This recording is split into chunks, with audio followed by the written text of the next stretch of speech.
Hi guys, welcome to Pakistani family reaction. तो यार भाई जिस तरह दिन गुजर रहे हैं, हालात और तो ख़राब हो रहे हैं पाकिस्तान भाई इंडिया बॉर्डर पर। इंडिया ने अपनी सारी आर्मी को तैनात कर दिया है पाकिस्तान को चारों तरफ से घेरने के लिए। और खान सर का वीडियो आ चुका है इस टाइम, तो वॉच करते हैं खान सर का वीडियो। खान सर ने स्पेशल रिस्पांस किया है पूरे पाकिस्तान को, तो भाई वॉच करते हैं भाई, देखते हैं कौन ऑन करते हैं स्टार्ट। जय हिंद। देखिए, कश्मीर का बैसरान घाटी जो है ये बहुत ही अपने सुंदर दृश्य के लिए प्रसिद्ध है, इसलिए इसे मिनी स्विट्जरलैंड कहा जाता है। जिस कारण इस जिले में बहुत ज्यादा, इस घाटी में बहुत ज्यादा भारत के अन्य राज्यों से सैलानी पर्यटक घूमने जाते हैं।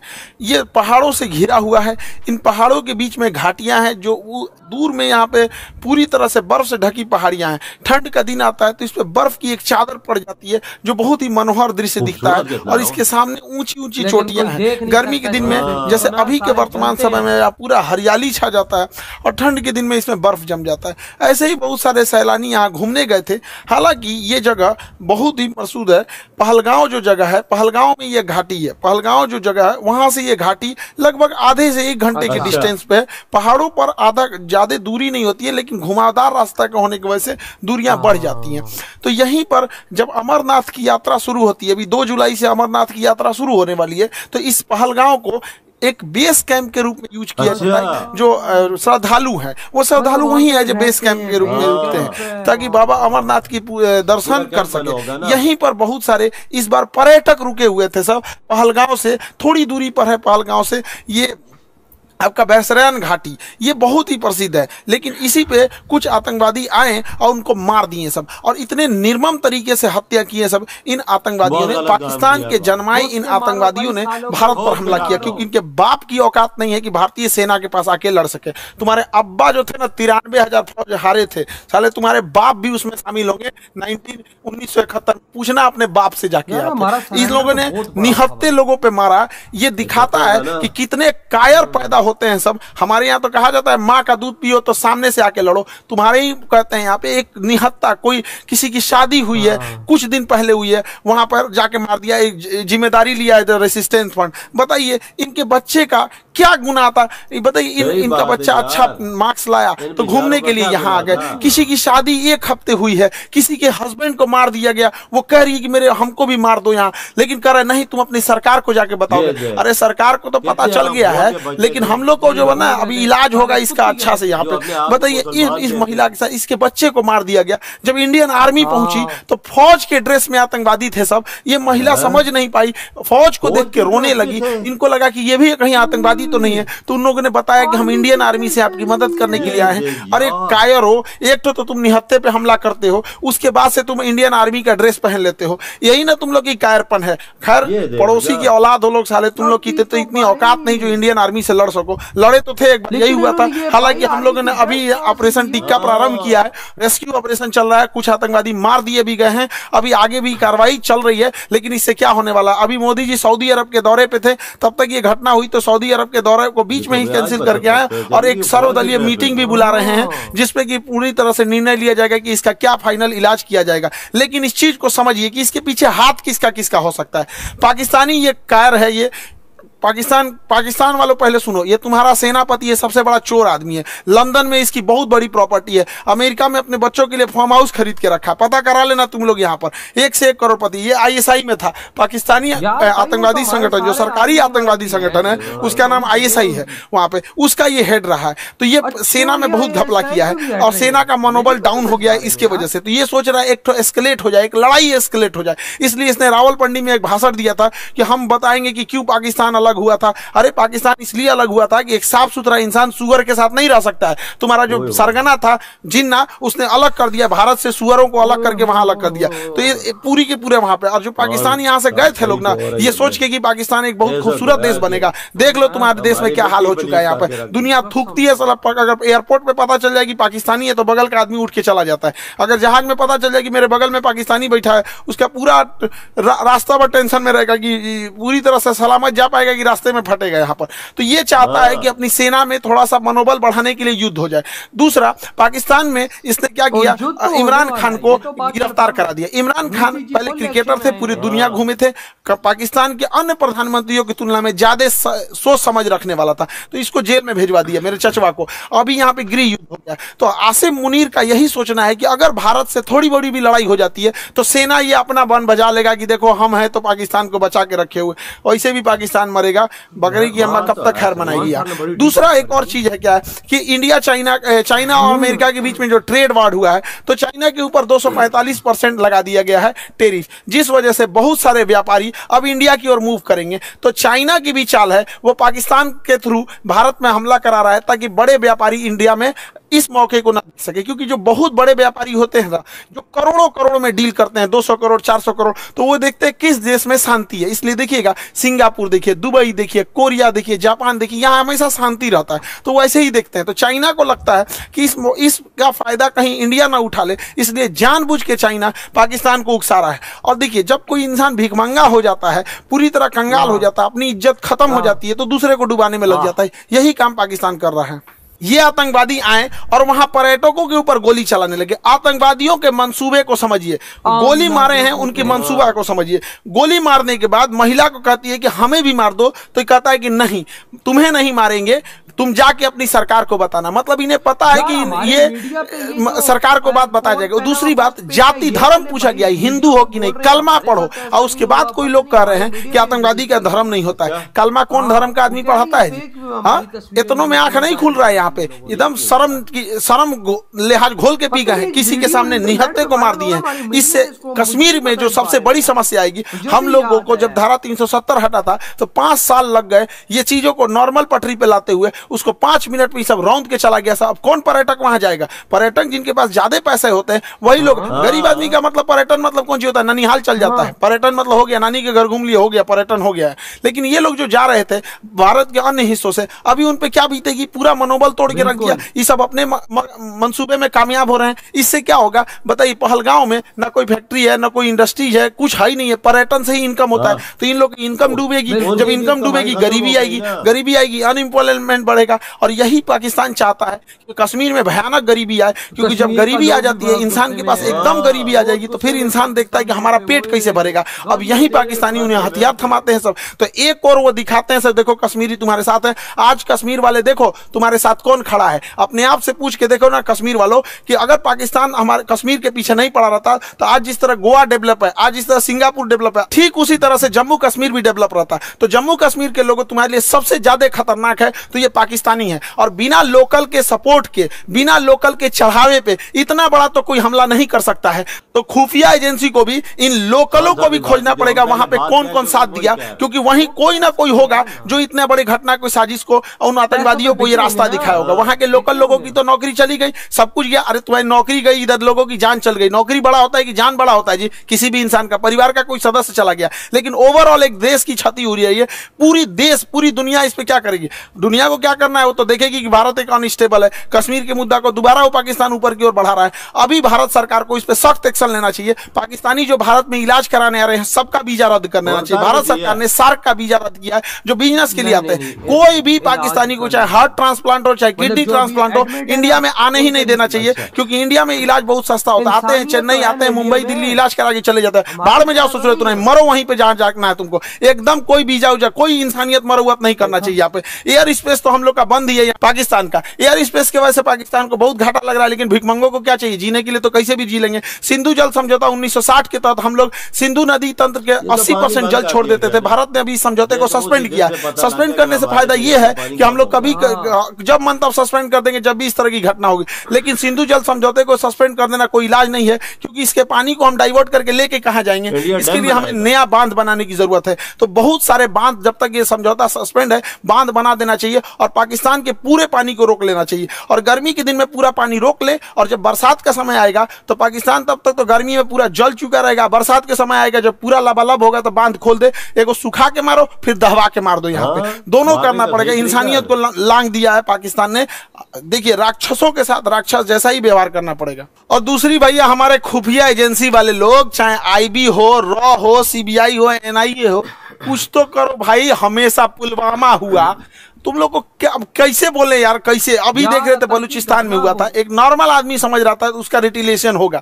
ये क्या इंटेलिजेंस आता है हम लोग का? पुलवामा हो जाता है, संसद पर अटैक हो जाता है, ताज होटल पे हमला हो जाता है, अमृतसर पे हो जाता है, पठानकोट पे हो जाता है, क्या हो रहा है? उरी पे अटैक हो जाता है। अरे कभी तो पहले इंटेलिजेंस लाया जाए। हम मानते हैं कि इंटेलिजेंस बहुत लाते हैं आप लोग, लेकिन थोड़ा और एक्टिव होने की जरूरत है। मोसाद की तरह होना चाहिए, CIA की तरह होना चाहिए, चाइना की एजेंसी की तरह होना चाहिए। वहां और जरूरत है इस चीजों को। भारत सरकार को इस पे और संजीदगी से कदम उठाना चाहिए। और इस हमले के बाद केंद्र सरकार एक सर्जिकल स्ट्राइक करेगी। देखो, सर्जिकल स्ट्राइक जरूरी है, लेकिन सर्जिकल की स्ट्राइक कोई इलाज नहीं है। सर्जिकल स्ट्राइक हमेशा सेना करते रहती है। 50 को आतंकवादी मार देंगे तो क्या भरपाई हो जाएगा? हमारे 28 मासूम लोग मारे गए, इसकी भरपाई 50 को नहीं। 50 को मतलब क्या होता है? पाकिस्तानी एगो मिलकर 50 को जन्म दे देगा। एगो पाकिस्तानी 4 को बियाह करेगा, 1 2 3 4 को बियाह करेगा। एगो पाकिस्तानी एगो से 15 को पैदा करेगा, 15 चौक को 60, एगो से मिलकर 60 को जन्मा देगा। जन्म लेने में क्या जाता है?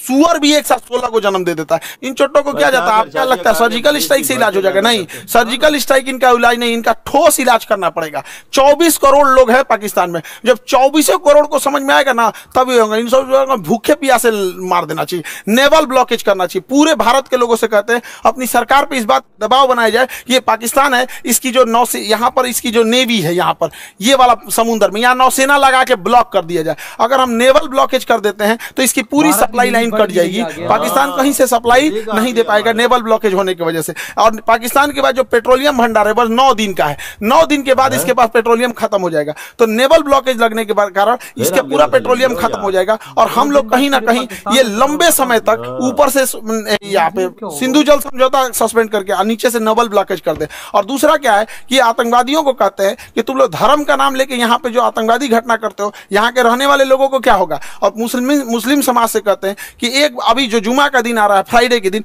वहां से भी यहाँ पे सारे लोगों को एक होने की जरूरत है। वरना हम लोग को या जो भी एक साधारण व्यक्ति है, इन चोट्टो पाकिस्तानियों की गुनाह का सजा सबको मिलने वाला है। लोग क्या किस नजर से देखेंगे हम लोगों को? क्या तरीका है यहाँ पर? तो हम लोगों को भी खड़े होने की जरूरत है। जब इजराइल में हुआ था, इजराइल में गाजा में जो हुआ था, छोटे बच्चे को मारा गया था, वो भी गलत था। यहाँ जो हुआ ये भी गलत है। उसके लिए खड़े हुए थे तो इसके लिए भी खड़े होना पड़ेगा यहाँ, तब देश होगा। वरना कितना पूरा कलंक पोत के चला गया है पाकिस्तान के। 2 लौंडे आए, सब यहाँ गोली चला के चले गए।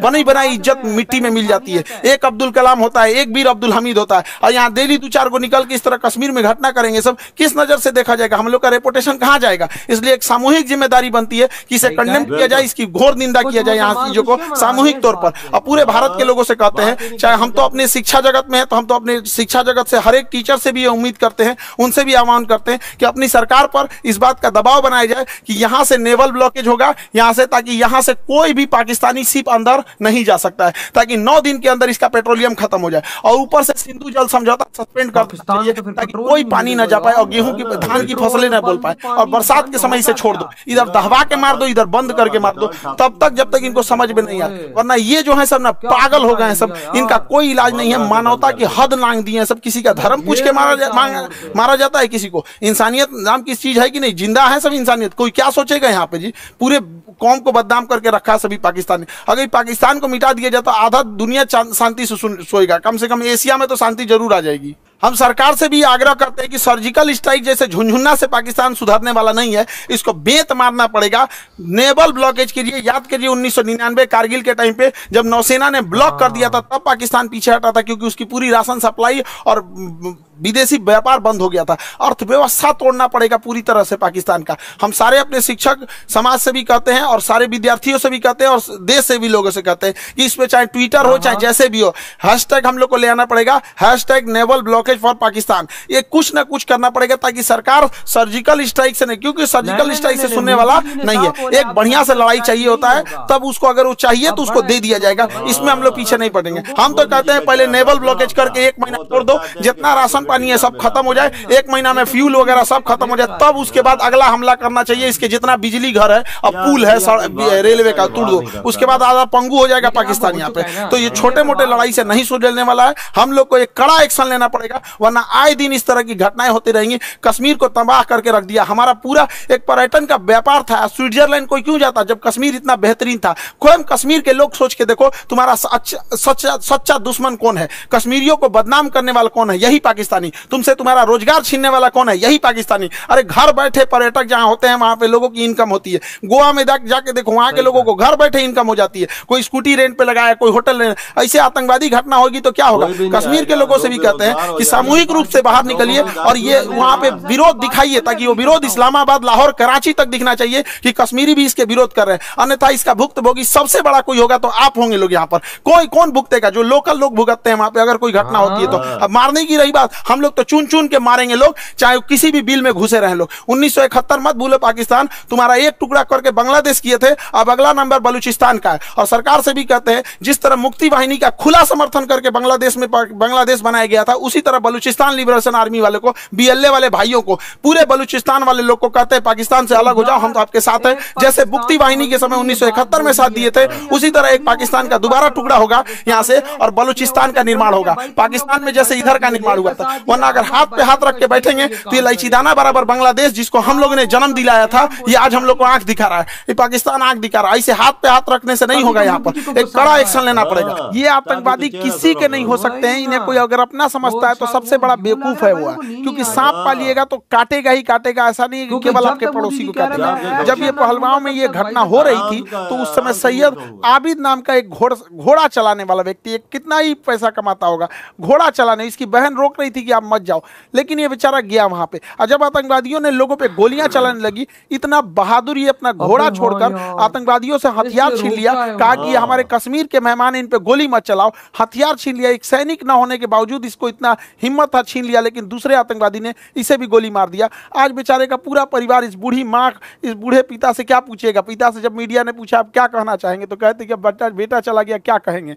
बेगुनाह था, बेगुनाह मारा गया। यहाँ पे सरकार से भी कहते हैं कि जितने लोग की इसमें शहीद हुए हैं उन लोगों को भी आर्थिक मदद और कुछ ना कुछ इनके अस्थायी जीवन के लिए कुछ किया जाए, ताकि उन्हें एक श्रद्धांजलि दी जा सके।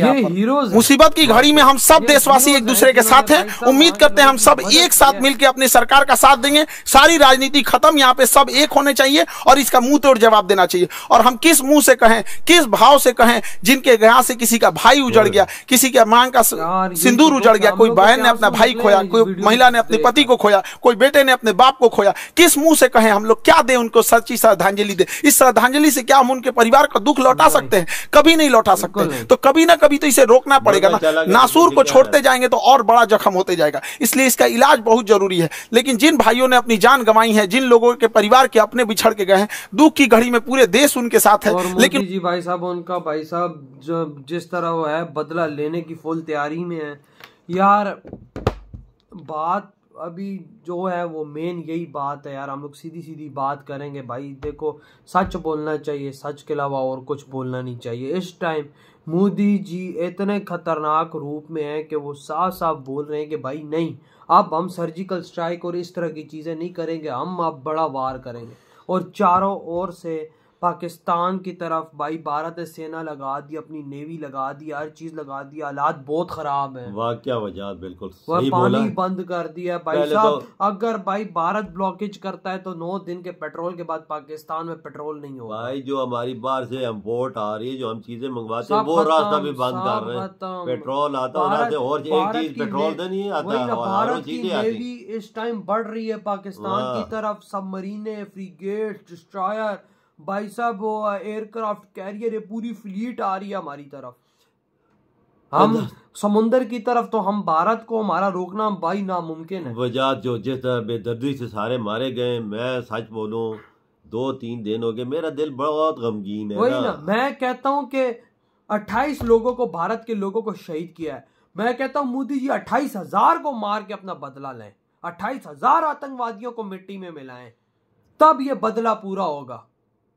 यार ये तो बात, मैं कहता हूं, मैं एक सच्ची बात करूं, मैं मोदी जी को सलाम देता हूं इस बात पे कि वो उन्होंने आतंकवादियों के खिलाफ इस तरह से एक्शन लिया। मैं तो एक बात पे क्योंकि भाई इधर पाकिस्तान में भाई आतंकवादी आके 100-200 मार मस्जिदें उड़ा के निकल जाते हैं, इधर कोई एक्शन ही नहीं लेता, कोई बोलता तक नहीं है भाई साहब ये। लेकिन मैं मोदी जी को सलाम दूंगा कि भाई साहब उन्होंने इस तरह से एक्शन लिया और मोदी जी ने बोला कि भाई साहब आतंकवादियों की इस तरह मिट्टी हराम करेंगे कि साले भाई अंदर मर के भी भाई साहब इनको ये नसीब नहीं होगी। बिल्कुल सही बोले वजह यार, ये बात पहली दफा पता चली कि वो फौज की वर्दी में थे।